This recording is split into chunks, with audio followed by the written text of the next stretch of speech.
Flow plays a huge role in peak performance aging. The traditional idea of aging, I call it the long, slow route theory. It's the idea that all of our mental and physical skills decline over time. We can't stop the slide. Wait a minute, that decline does happen, but all those skills actually are use it or lose it skills. If you want to stave off cognitive decline, dementia, Alzheimer's, most important thing is lifelong learning. So this is another reason why flow matters so much. Flow amplifies learning.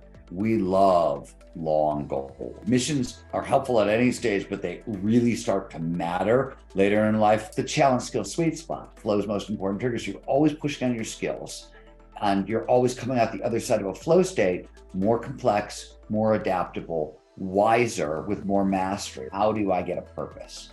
Well, it turns out you have to grow a purpose out of a passion, and then you grow a passion out of curiosity. You have to earn meaning. What does it take to do the impossible?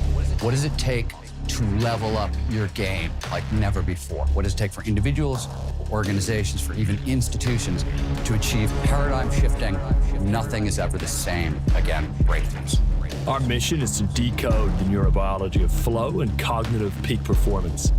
Access the minds of maverick scientists, groundbreaking innovators, and world-leading experts to understand what it takes to achieve ultimate human performance, so you can feel your best, perform your best, and accomplish your boldest goals.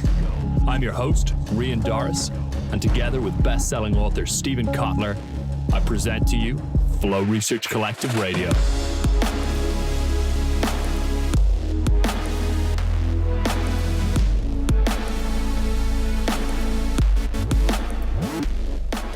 Today's guest is a New York Times best-selling author, an award-winning journalist, and the executive director of the Flow Research Collective. He is one of the world's leading experts on human performance. He is the author of 11 bestsellers, including The Art of Impossible, The Future is Faster Than You Think, Stealing Fire, The Rise of Superman, Bold, and Abundance. His work has been nominated for 2 Pulitzer Prizes, and he has appeared in hundreds of publications around the world. Welcome back to the show, Steven Kotler. Thanks for having me, Matt. Well, I'm excited to have you back on. We had a nice discussion to start. We got to get through this interview so you can get back on the mountain, but I've enjoyed reading your new book, Gnar Country. It is a bold endeavor, just to say, what you decided to do. So I'd love for you to just share about that book, your intention for trying to do something crazy and what you learned from it. So Gnar Country is a book about peak performance aging. And my interest in this field sort of grew up. My core focus is flow, right? The optimal state of consciousness known as flow. And I run the Flow Research Collective, where we study the neurobiology of peak human performance focused on flow. So what's going on in the brain and the body when we're performing at our best? Since flow underpins all optimal performance, we spend a lot of time looking at the neurobiology and neurodynamics of flow.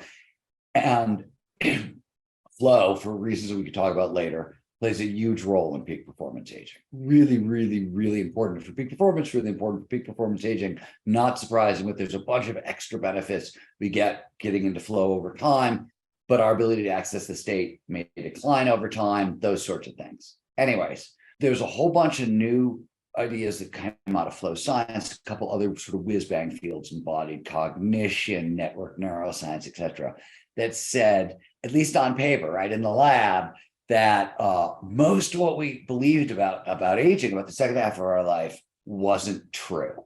And there were a couple of big takeaways. The first is that the old idea about the traditional idea of aging, I call it the long, slow route theory. It's the idea that all of our mental and physical skills decline over time. There's nothing we can do about that. We can't stop the slide. The new idea says, hey, wait a minute, that decline does happen, but all those skills actually are use it or lose it skills. And if you never stop training these skills, you can hang on to them, even advance them far later in life than anybody thought possible. This also includes our ability to get into flow, right? Declines over time, but if properly trained, can go through the roof. But this is true with strength, stamina, VO2 max, all different aspects of cognition, et cetera. And most importantly, what all this research started to suggest is that the idea that an old dog can't learn new tricks is totally ridiculous. It turns out old dogs are better at different kinds of learning than a lot of younger dogs. And according to all this stuff, on theory, somebody in their 50s, myself, should be able to learn even really difficult physical skills. So I decided, let's put it to the test. And I designed what maybe one of the more radical experiments ever run in peak performance aging, which is I decided to see if I could teach myself how to park ski in my 50s. Park skiing, as you know, is, the discipline in skiing, snowboarding that involves doing tricks, off jumps, on rails, wall rides, boxes, etc. It's pretty dangerous, very acrobatic, and for about 11 different biological reasons. It's supposed to be very difficult to learn over the age of 35. You get to 45, it's really impossible. And by 50, 55, you're just downright crazy. Like, people just laugh at you. And I was 53 when I started, and took all these new ideas and I combined them into a learning protocol, and I made a list of 20 tricks that they basically covered zero. I'd never been in a terrain park. I had no experience, knew no tricks. I knew how to ski, but I had no terrain park experience, to intermediate. And I figured if I get to intermediate, I can take control of the learning process. The random falls are going to go away. It's going to get a little less dangerous, et cetera, et cetera.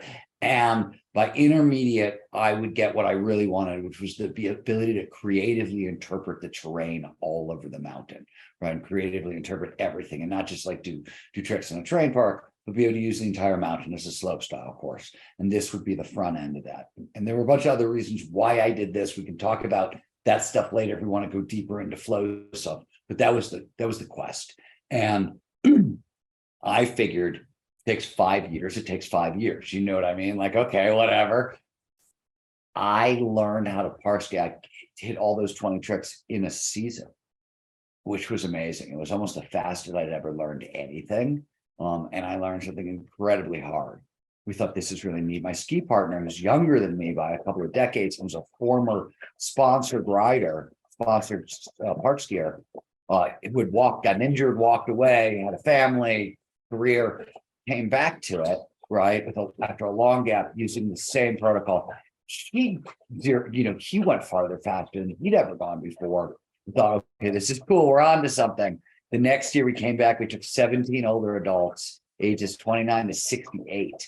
And in 4 days on the mountain, using the same protocol, got them, really damn comfortable riding through terrain parks and doing stuff, and tricks. So now, that went from like interesting to, oh wow, we have real data. We've since grown those studies beyond that. But everything I just told you is sort of the story told inside of Gnar Country. So it's both a book about peak performance aging, but because you're sort of tracking this experiment over time and sort of pre-season training through the season, and the end of it, it gives the reader a look at like applied peak performance. What is it? We can talk all we want about a high flow lifestyle or making flow reliable and repeatable and its importance to peak performance aging. What does that look like in practice on a day-to-day basis? So that's what Gnar Country is. That's what the book's about. It's part science experiment, part adventure story, and part primer how-to on peak performance aging. That's amazing. Well, I really enjoyed the read, and I think it's inspiring just to have that goal, because I'm getting a little bit older. I just turned 39, and I have a background in park skiing, snowboarding, hitting the big jumps in Whistler. I just know you're there. And I had a couple of years off, and just coming back, knowing the consequence, right? So now that I'm older and I have a daughter, I'm thinking about the consequences a lot more than I used to. So to read, like, when you had these setbacks and when you'd slam on your face, I'd be like, I had a slam. And I kind of know what I'm doing, but I don't really want to come back and do that again. So the goal was very ambitious, and it was a very interesting read. And I like how you weaved through the peak performance. And one thing I'd love to ask, like, what was surprising to you when you were moving through, like learning about this anti-aging, applying the peak performance to like overcome these challenges you had? Did anything surprise you in this pursuit? A bunch of things surprised me. Let's just start at the top. I talked about flow as being important for peak performance aging. So one of the things that was really interesting, and this emerged out of the research in the field, like I wasn't looking for flow, I was looking into peak performance aging. And over again, you see that older adults who experience feelings of mastery and control live longer, healthier lives. Now, flow has 6 core characteristics. They're phenomenological characteristics in the technical. That big word just means this is how the state makes you feel. So, and there's 6 things that define flow. There's complete concentration on the task at hand. There's a merger of action awareness. Your sense of self-consciousness gets quiet, it diminishes.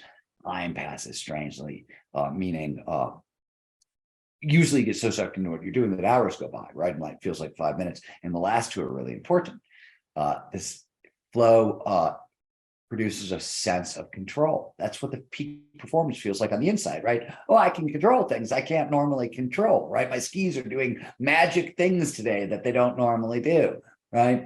And this huge feeling of euphoria, joyousness that comes in flow. So when we humans experience super powerful positive emotions, sense of mastery, sense of control, this euphoria that shows in flow, it amplifies the production of T cells and natural killer cells. T cells are just, they fight disease, right? That's the immune system. Natural killer cells target tumors and other sick cells and senolytic cells. And those are one of the major causes of aging and disease and dying. So some of the stuff that was really, really neat is in this field of neuroimmunology, the link between sort of the mind and the body and the mind and the immune system. And some of the stuff around that in general was all of that stuff. And I could talk for the next hour about all the different mind-body connections and how mind-blowing that is. But that was one category of it. Another category was learning. So one of the things that's really important to know if you want to stave off cognitive decline, dementia, Alzheimer's, most important thing is lifelong learning. So this is another reason why flow matters so much. Flow amplifies learning, right? Studies run by the military in the United States. Soldiers in flow learn 240 to 500% faster than normal. So that's a really big deal because expertise and wisdom are both, fancy words here, neuroprotective against cognitive decline. What that basically means is expertise and wisdom form these really diverse, diffuse neural networks through the prefrontal cortex, which is the area that's most vulnerable to cognitive decline and Alzheimer's and dementia. And expertise is, think of it as like, skills and facts and skill sets and strategies, and wisdom is like all the emotional intelligence stuff that we learn sort of under the surface. But they're both these really diffuse networks. They're neuroprotective against cognitive decline. And so if you want to stave off Alzheimer's, this is sort of how you do it. So again, flow, which underpins learning and mastery, is super important here.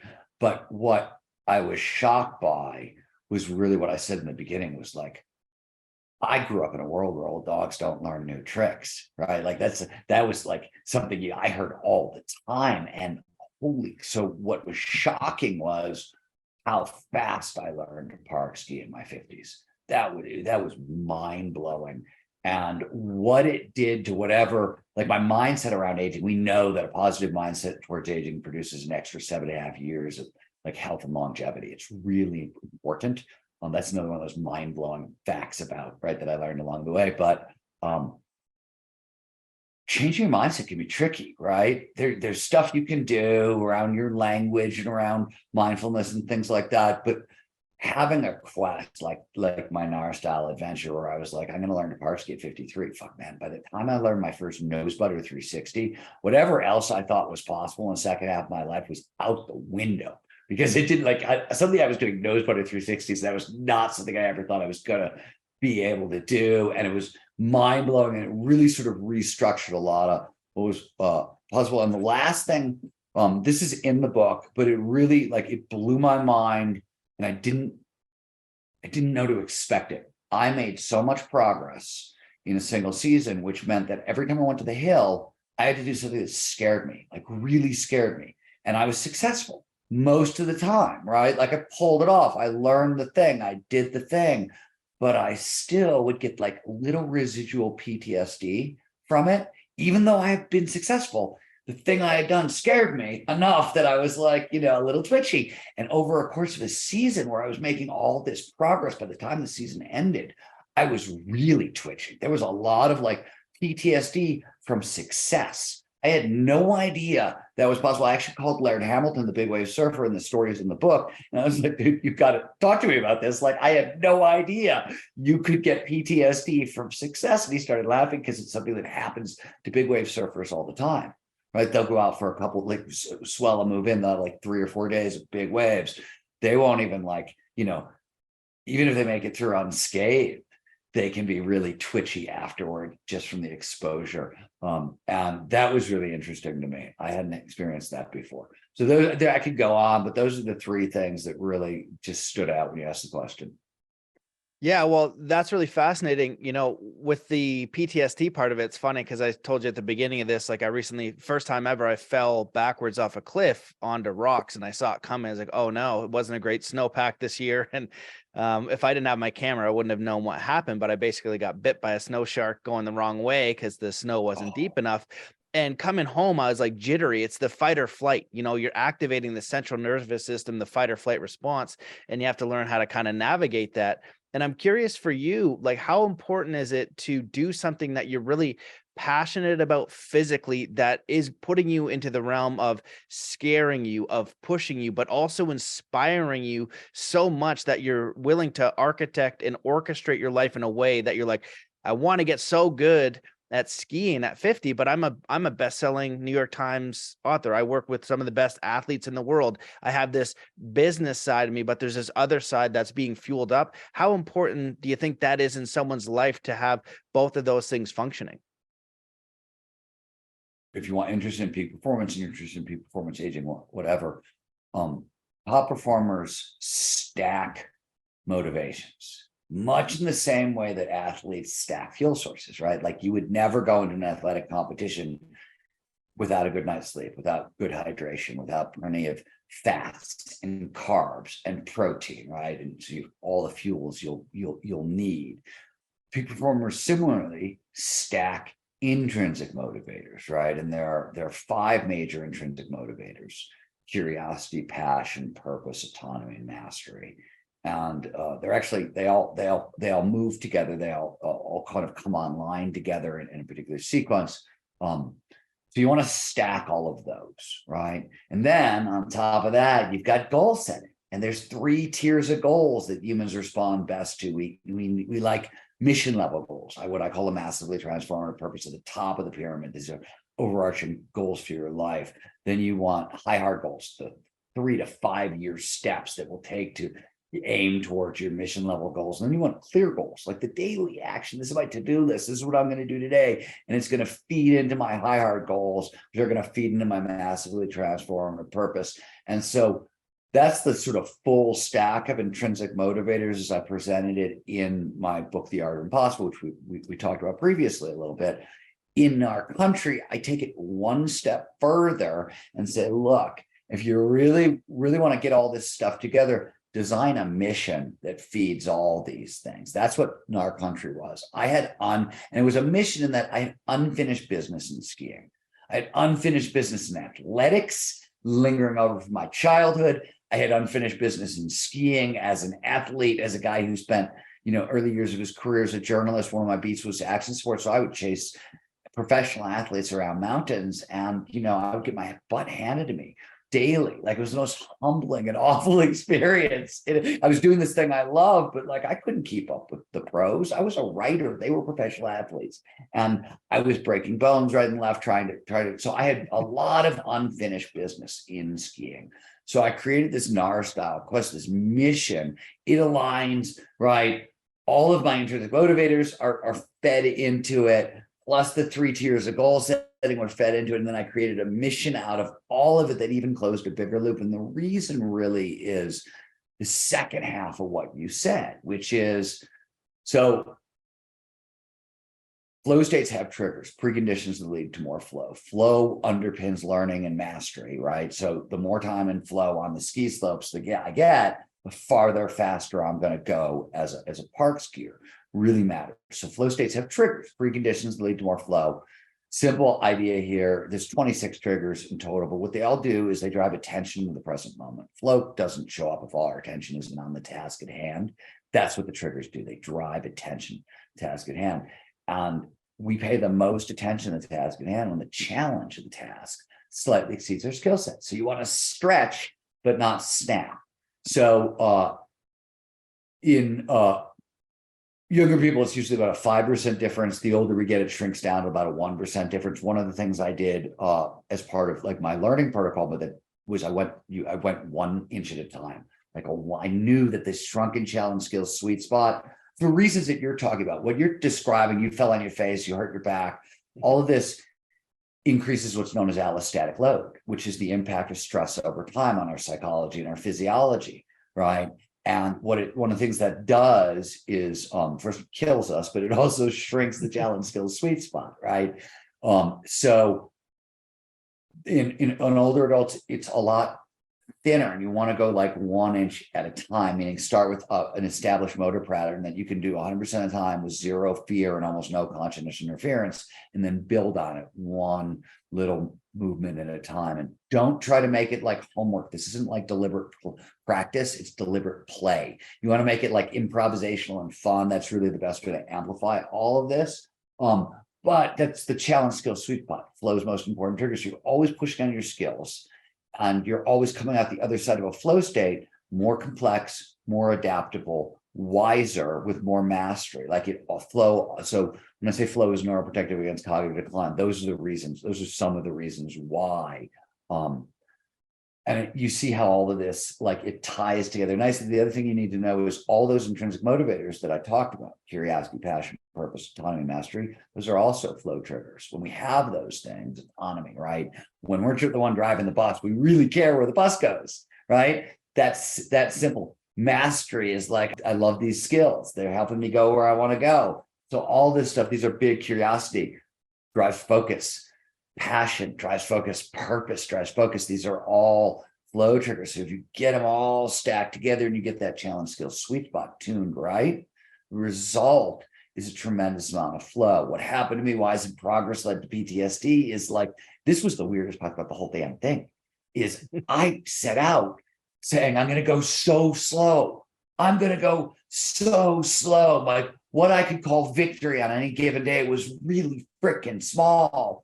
And yet, as you could tell from the books, like even doing this, you'd have like, I had these breakthrough days where I would learn 3 or 4 new tricks in a day. And like I started with a list of 22 tricks I wanted to learn, or 20 tricks I wanted to learn. So if you knock 4 of them off in a day, that's a big day. That's a ridiculous amount of progress. And I would get there like with these tiny, tiny, tiny steps, which was wild. Also very surprising.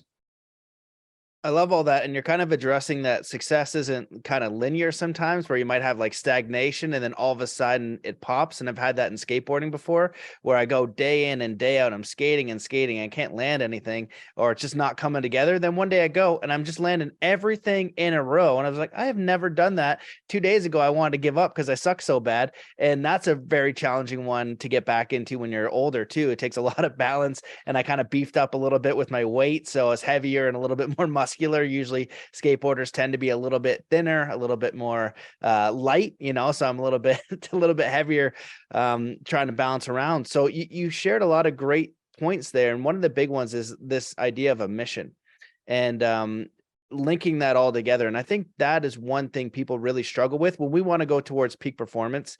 You need to have something that's a worthy goal. Just when I was learning about law of attraction and manifestation and that whole spiritual world, it really, that whole world, they'll talk about manifesting and all that kind of idea. And in peak performance, we have a goal. But the big challenge I found when speaking with people or coaching people is that they don't know what the heck that they want to go towards. They don't have this inspiring thing to work towards, to then use all of the peak performance, all the spirituality, all the tools, all the tactics we have to achieve that goal. It's got to be lined up. And one of the things you teach about is massive transformative purpose. And I love that. So I'm wondering if you could give people like a tiny framework, if they're just starting with this process, like how to get a little bit more clear, and then maybe adding a couple tips with the protocol to begin their own journey. Because I feel like this is covered in The Art of Impossible.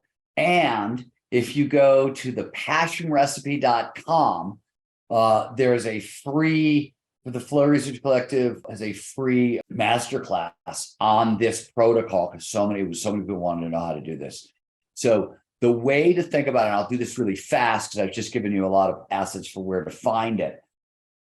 I said earlier, you have 5 big intrinsic motivators: curiosity, passion, purpose, autonomy, and mastery. So, and I said they're designed to be built into one another. So what you're asking is, how do I get a purpose? Well, it turns out you have to grow a purpose out of a passion, and then you grow a passion out of curiosity. Curiosity is a motivator. It gives you focus for free, drives attention, right? But it's not super sustaining over the long haul. It's enough to get you awake and keep you interested, but is it gonna, when it's 3 o'clock in the morning, the 5th night in a row when you're trying, you know what I mean? Or it's the 120th time you tried the skateboard trick, is curiosity alone going to get it done? It's not. So what you want to start doing is and I tell people to do this, start by making a list of 25 things you're curious about. And by curious, all I mean is if I get pause time and have a free weekend, you can take a bunch of lectures and, maybe watch a movie and read a book and learn some skills. This is something you would pick, right? And then what you want to do is you want to identify places where those curiosities intersect. Single curiosity doesn't have enough fuel, but if you can find a place where a bunch of those curiosities start coming together and nestle together, then you've got real fire. That's actually passion. People screw this up a lot because they think they have an image in their mind of what passion looks like. I said, give me an example of passion in athletics, and you'll give me like LeBron James sculling in for a windmill dunk, and yeah, but that is mature, late stage, all grown up adult passion. What that passion looked like at the front end when you were trying to cultivate it was like a little kid in a driveway trying to get a basketball sink through a hoop. That's what it looks like on the front end. So you can't expect it to feel like that windmill dunk until you fed that passion for 20 years. That's the end result. And so people go in the front end looking for something that literally cannot show up biologically for a lot longer. So all you're looking for is the intersection of multiple curiosities. Once you take that and you couple it to a cause greater than yourself, you figure out how your passion can make the world, the planet, the environment, the lives of animals, the lives of turtles, I don't care, better. That's purpose. And there's neurobiological reasons why each of these things works as a motivator. Basically, the more of these in a row you get, the more reward-based neurochemistry you get. So the more motivation you get. And the full sentence, the way to think about it is curiosity is built into passion. Passion is built into purpose. Once you have a purpose, what do you want next? Autonomy, the freedom to pursue your purpose. What do you want after you got autonomy? Mastery, the skills to pursue it well. And that's the full stack of intrinsic motivators. And one gets developed into the next, into the next, into the next. And the thing I always want to tell people is your brain is a pattern recognition system. It finds links between ideas, does this automatically free of charge all the time. It's what neurons do at a really basic level.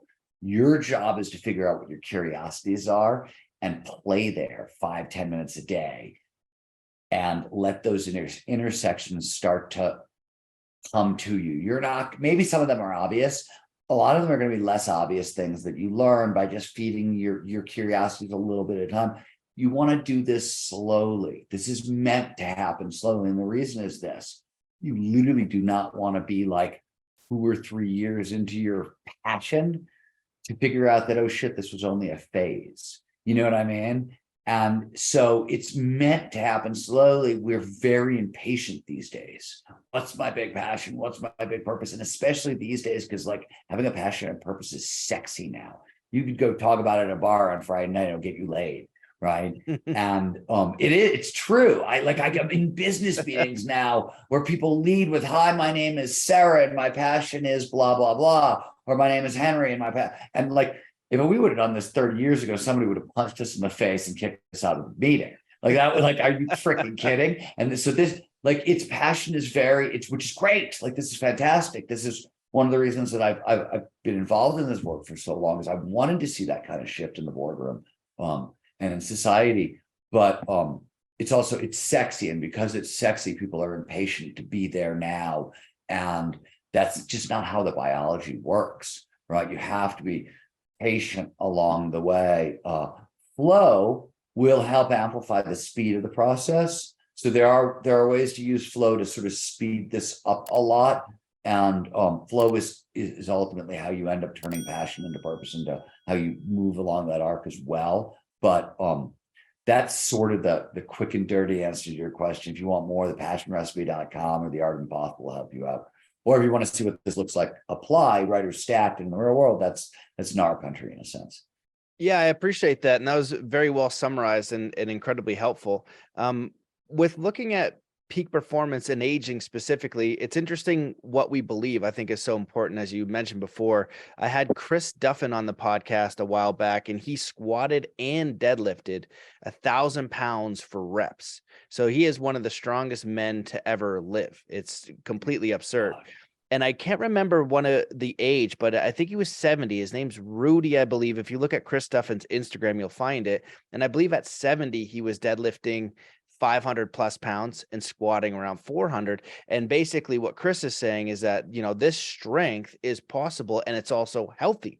So when you think about a 70-year-old, you don't. Okay, let me just blow your mind with something right now. We'll answer your question in a second, but I just got to give you like mind-blowing wild fact.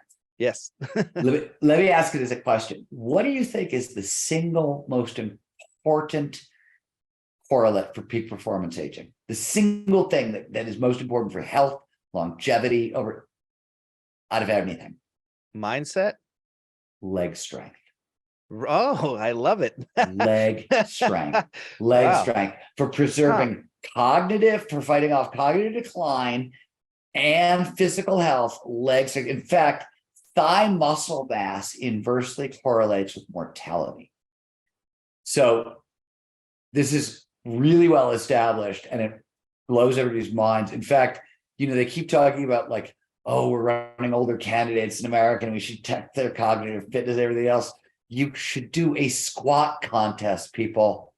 Squats, dead, like really, if you wanted to, and so I can break down the reasoning. There's a bunch of different reasons. One of the most important things you can do to preserve mental function is have a robust social life, robust social connection. Preserves our brain. It also preserves it lowers stress levels. It does a lot of really beneficial things. When our legs go, when we lose our leg strength, we lose balance goes, and we're not as mobile. So we're less social. That's one. Two, there's a bunch of stuff in the brain that declines over time. And the question has for long been why? What's going on? And part of the answer is we lose bone density over time, and our bones are the mineral factories of the body and the brain. So the brain runs on calcium. Where do you think we store that calcium? And what are the biggest bones in the body? Quad bones, your leg bones, your femur, right? So leg strength, you're preserving the brain both through social mobility and through this, and leg strength prevents falling down. And so the number one causes of mortality are still cancer and heart disease. But if they don't kill you, the thing that has the highest chance of killing you is you're going to fall down, you're going to break a hip. And as you're recovering from the hip, your immune system is going to be depleted and you're going to get a secondary infection in your lungs, pneumonia, and die. And that's literally like the third most common killer. So strong legs protects against that. It just takes it sort of off the table. And then it goes from there. Physical exercise is enormously beneficial, and it's dynamic exercise that matters the most. So when we use strength, stamina, flexibility, agility, and balance at the same time, coordination, all that stuff, it not only has a lot big physical benefit, it produces angiogenesis and neurogenesis. Angiogenesis is the birth of new vasculature, blood vessels that supports new neurons. New neurons, neurogenesis, the birth of new neurons. And what you really want to stave off cognitive decline, you need to birth new neurons, make them into robust networks, synaptic plasticity, and that's what's neuroprotective against cognitive decline.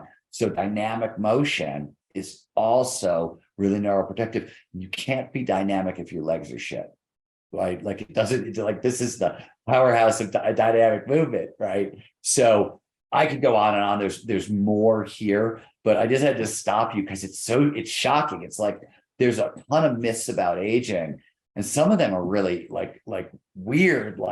And by the way, tell this to the distance runners. Thigh muscle mass is not what you get from like long aerobic activity. You need strength training. Wow. Well, I'm so glad you shared that. I love that because only the last few years I've been getting into strength training as a part of the protocol. I was a martial artist and a snowboarder, mostly calisthenic type of stuff. Then realizing, oh man, if I would have just done squats the entire time. And I remember having one of my ski racer friends. We were chatting one day in Whistler, and this guy was an absolutely phenomenal skier, ski racing background. He was truly unbelievable, but he's built like a brick. And he said, yeah, well, when we did our training, we did squats. I was squatting 500 pounds in high school. I thought, oh my God, 500 pounds. That's insane. And it's interesting to see these correlations because if you look at a 70-year-old like Rudy was, you wouldn't expect him to be that strong. You're like, oh, you start to get older then. And it's again, changing Well, the mindset. so this is no, it's not just mindset though. So strength declines over time, but here's the use it or lose it part. Mm. We will lose, like we lose about 30% of our muscle fibers between like age 25 and 90 or something like that. That happens. But what they don't tell you is if you train, first of all, that just that this is if we're training it, we get to keep 70% of the strength that we had when we were like 18 in peak form. We wanted to that, which is a big deal in and of itself. But the remaining muscle fibers, it turns out, they learn how to do more work. So they become more efficient and more effective. So you end up being able to perform as if you've kept 85, 90% of your strength. And which is amazing. So that's, a really cool, so mindset matters, of course, but this is actually like literally use it or lose it. VO2 max is the same thing. So VO2 max starts falling off a cliff at 25, right? And yet when they go out and they measure octogenarian triathletes, guys who've been running triathlons, men and women have been running triathlons, for 30 years, starting in their 50s and their 80s, they have the VO2 max of like healthy 35-year-olds. So we can really perform at our best till much later in life. This is what some of the new stuff is showing, and it's across the boards. Where it gets interesting and unusual is that some of the interventions are not what you would expect.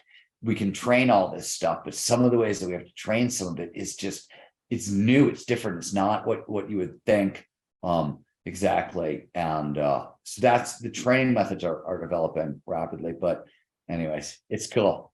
Well, I love that interjection. And it's interesting with Rudy, he started at 50. Right. And so I think I wanted just to point out like what we think is possible as we get older is different than what most people believe. I always thought as I got older, I was going to get better. I never had the mindset that, I'm going to get old and I'm going to wither away. I'm going to train my whole life. It's a part of who I am. It's a part of what's most important. If you look at whether it's spirituality or even, people who've done great things, they always treat their body as their temple, right? You look at these old statues of Socrates, supposed to be one of the smartest guys, and you look at all these old statues, they're absolutely jacked.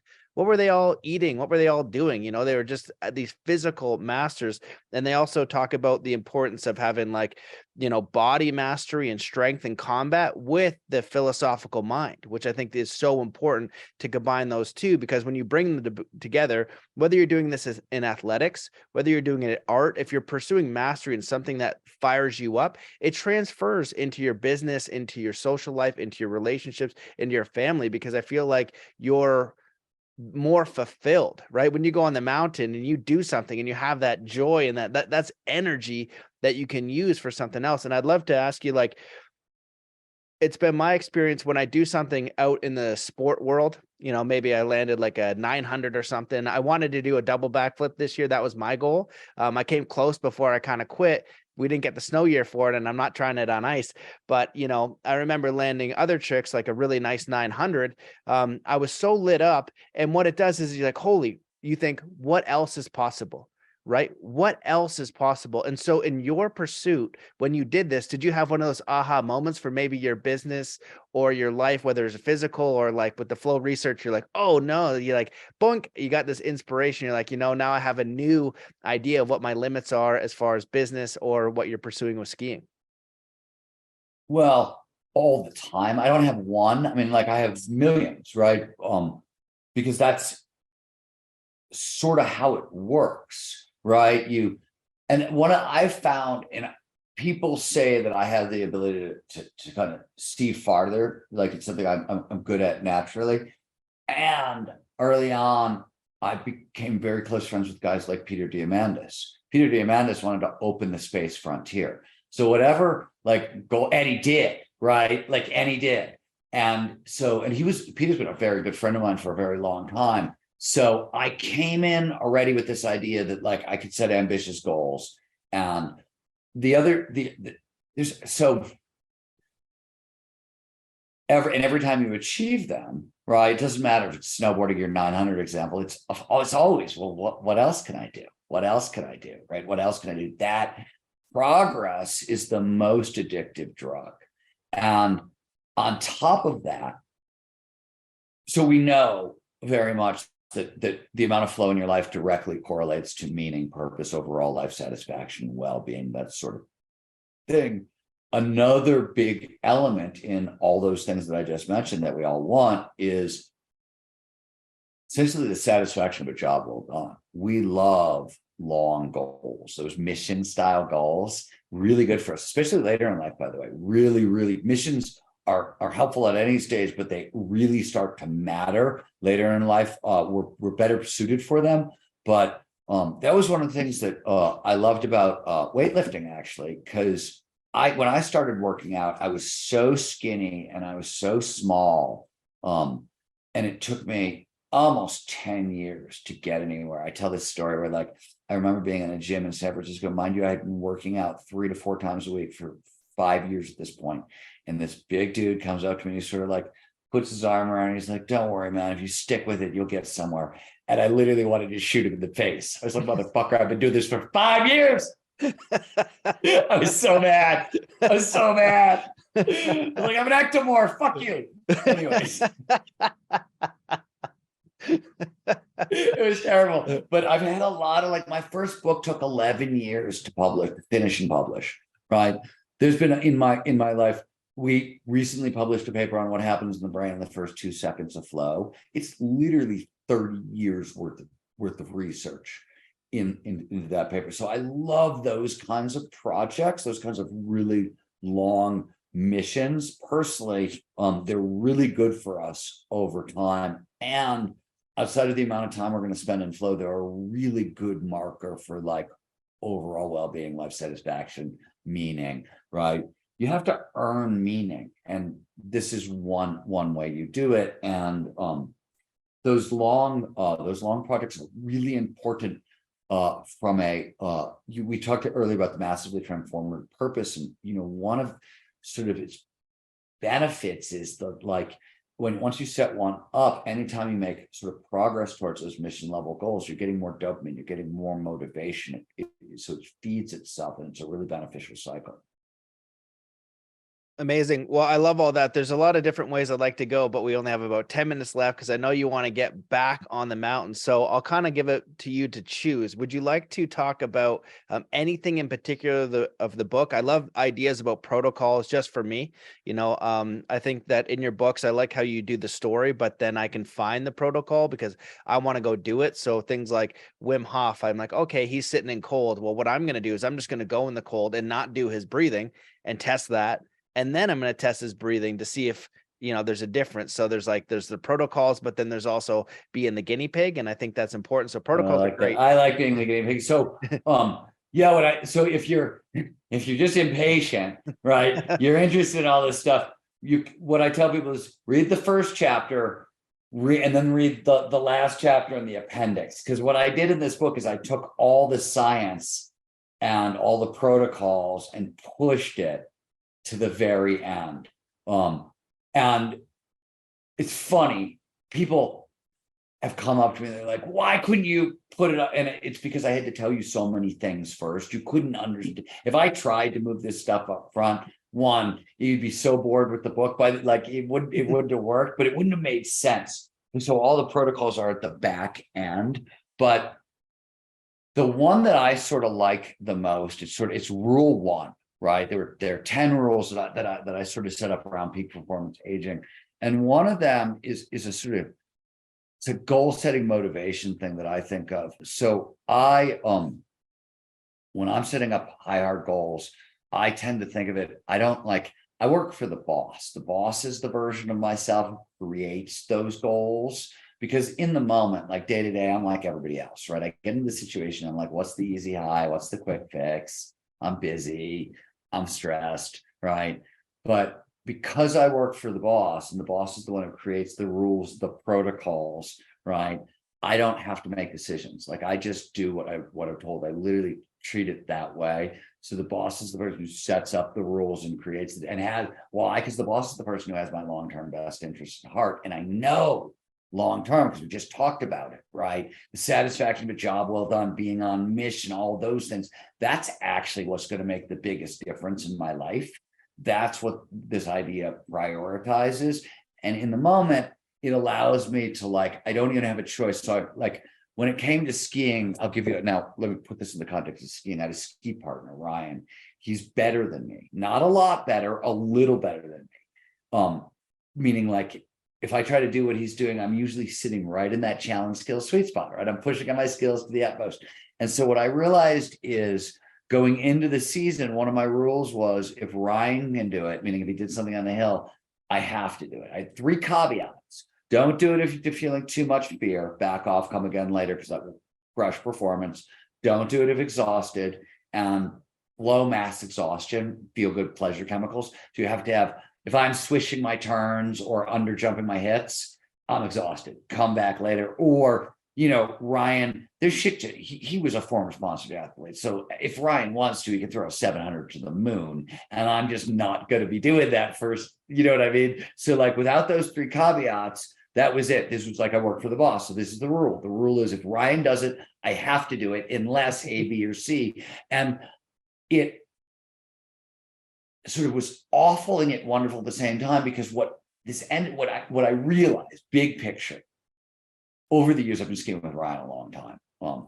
If he does something and I don't do it, I get really pissed at myself, right? And I will beat myself up, and I will turn this thing into a much bigger thing than it is. And it'll take me 2 or 3 years to finally get it done. And I'll really every time I see that thing, it'll haunt me, it'll bug me, right? So I realized, I was wait a minute, by following this rule, it's short-term displeasure. I have to do this thing that scares me versus years of actually beating myself up over not doing it. I was well, wait a minute, this equation is wrong. Let's change the equation, right? And so that, to me, out of everything that I talk about in the book, I mean, there's a lot of other things you can do on a date, right? But it was this sort of master rule that really had the most freedom in it, in a weird way.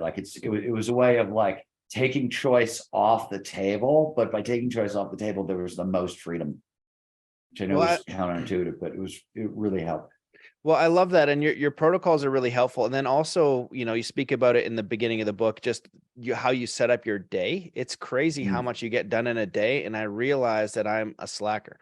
I was holy smokes, this guy is getting up this time. Oh my God, I have got to get my shit together. That is amazing. You've been able to accomplish a lot. Do you want to comment on that, or would I just keep ranting? You can keep ranting. But so I'm not, I'm an early riser. So you should always work in accordance with your circadian rhythms if you can, because you're not going to win that fight very well. So I'm an early riser. All I started to realize is I could push that a little earlier and a little earlier and a little earlier. And you're right. There's an amazing amount.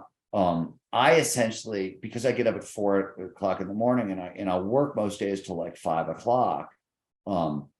I could work a full day and go ski a full day, right? And it just, what I don't have, that I'm married, so that's beneficial, but I don't have much of a social life. I always tell people, if I'm not married to you, if I don't ski with you, or if I don't work with you, I don't know you. Those are the people, right? Those are the only. So there is some, there's a trade-off involved that may not be for everybody. But it has worked for me, and it's sort of amazing. You get up a couple hours earlier before the rest of the world and just work those plus the rest of your day.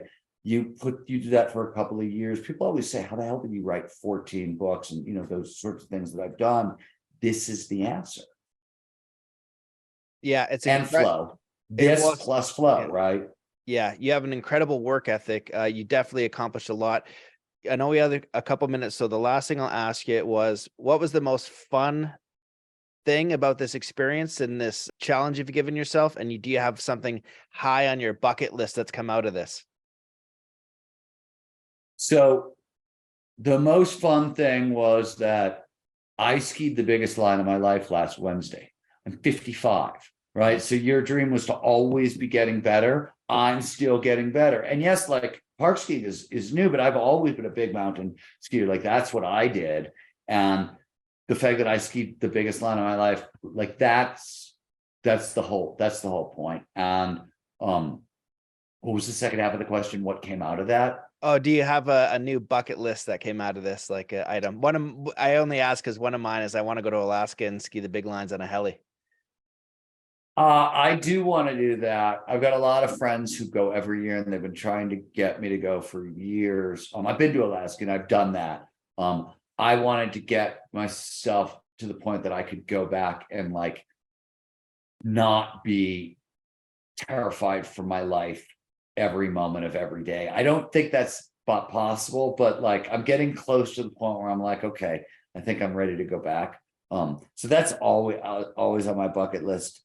No, I mean, like what's expanded is those 20 tricks are no longer satisfying. Like I got things on my trick list where I'm like, really? Like really? Yeah, you had to put that on the trick list. Really? We're gonna learn to do that. So like there's some of those which is the cool part. I like that. Awesome. Well, this has been a pleasure talking to you. I appreciate you. Where can people go find the new book, your old books, all the stuff you're working on? Where should they go? Yeah, you can. Gnar Country is available anywhere books are sold. Amazon has your back. Barnes and Noble has your back. Support your local independent bookstores if those still exist around you. If you can, StevenKotler.com gets you me. Flow Research Collective gets you the Flow Research Collective. If you're interested in training with the Flow Research Collective and learning more about flow and our peak performance aging training, getmoreflow.com is sort of one-stop shopping. You can sign up for a free hour-long coaching call with one of the coaches of the Flow Research Collective and learn about our courses and such. How'd I do? Amazing. Well, and I'll also add with the book, if you download the book, which I did, so Audible, if you have those Audible credits, if you're not on Audible, you should be, because you should also be training. And that's how I get a lot of books when I'm in the drive. And that's how I was able to listen to most of this on the way to Lake Louise snowboarding. You give away a lot of great high value bonuses. So the education that you get from signing up for the book and buying it is. If you go to gnarcountry.com, where I think those bonuses are still up and running. They were really pre-launch, but I think my team is still. I think the team is still using them. I think they're still there. Yeah, there was like $1,800 in free peak performance training stuff that you get for every purchase. I think it's a purchase of a hardback. Maybe an Audible counts too. I don't know. Maybe because I interviewed. I don't know. I hope I didn't screw up your team. Yeah, I don't. But all your stuff. Where's my focus these days? Awesome. Well, enjoy the mountain. This was a pleasure. Thank you, brother. This was fun. Thanks everyone for watching. All right. See you guys. Peace. If what you've heard on Flow Research Collective Radio has been helpful, please consider doing us a solid and leaving us a review on Apple Podcasts, Spotify, or wherever you are listening to this. Reviews help us connect to a wider audience so we can get these peak performance principles out to more people.